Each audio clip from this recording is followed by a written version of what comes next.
This is All India Radio, the news read by Valsa Williams. Scrutiny of nominations for the third phase of Lok Sabha elections is taking place today. Filing of nominations for this phase ended last evening. Monday is the last date for withdrawal of nominations. 115 seats, spread over 12 states and 2 union territories, will go to polls in this phase on the 23rd of April. All parliamentary constituencies of Gujarat, Goa, Kerala, Dadra and Nagar Haveli and Daman and Diu will go to polls in the third phase. Besides this, voting in this phase will also take place for 14 seats each in Maharashtra and Karnataka, 10 in Uttar Pradesh, 7 in Chhattisgarh, 6 in Odisha, 5 each in Bihar and West Bengal, 4 in Assam and 1 seat in Jammu and Kashmir.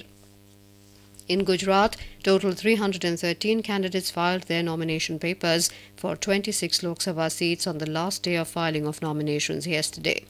With this, the total number of nominations has gone up to 573.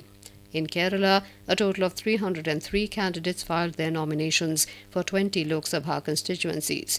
In Assam, 62 nomination papers have been submitted for this phase for the 4 Lok Sabha constituencies. In Goa, our correspondent reports that 16 candidates filed their papers for 2 parliamentary constituencies. A total of 69 nominations were filed in Odisha for 6 Lok Sabha seats, while in Bihar, 114 candidates filed nomination for 5 parliamentary constituencies. Prime Minister Narendra Modi today pitched for a strong and decisive government at the centre. Addressing a rally at Amroha in Uttar Pradesh, he said a strong government can take tough and big decisions to move the country forward.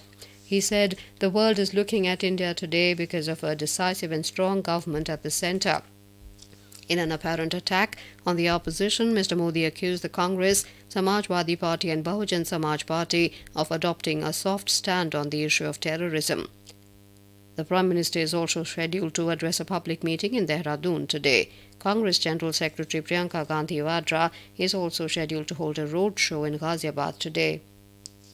Congress President Rahul Gandhi has said that every day in India 27,000 youth lose their jobs. He was interacting with students in Pune today. Congress President said that many people lost their jobs because of demonetization.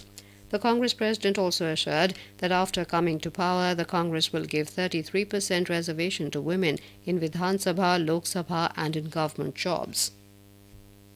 The Samajwadi Party today released its election manifesto and called for greater change through social justice, Samajik Nyay se Mahaparivartan. While releasing his party's manifesto in Lucknow, Samajwadi Party Chief Akhilesh Yadav said that farmers will be happy only when their loans are waived off completely. The party has promised women's empowerment and gender justice in its manifesto. The Supreme Court has refused to grant an interim stay on the operation of electoral bond scheme. A bench, headed by Chief Justice of India Ranjan Gogoi, while hearing the petition of an NGO, today said the issue requires detailed hearing and therefore it will be taken up on the 10th of April. The bench also asked the NGO to file an appropriate application. The electoral bond scheme was notified by the centre in January last year. The Supreme Court has stayed the Delhi High Court order asking the Associated Journals Limited (AJL) to vacate the National Herald House building at ITO in New Delhi.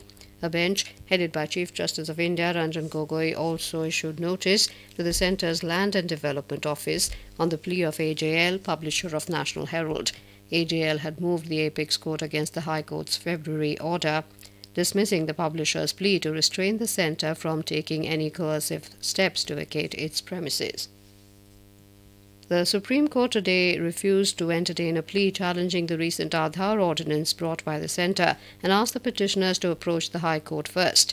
A bench of Justices S.A. Bobde and S.A. Nazir said they are not expressing anything on the merits of the case and they would like to have the view of the High Court on the issue. In IPL cricket, Royal Challengers Bangalore will take on Kolkata Knight Riders at 8 p.m. in Bengaluru this evening. Sunrisers Hyderabad beat Delhi Capitals by 5 wickets at Firozshah Kotla ground in New Delhi last night. Riding on opener Johnny Bairstow's 48 off 28 balls, Sunrisers chased down a modest 130-run target with 9 balls to spare. And with that, we end this news bulletin.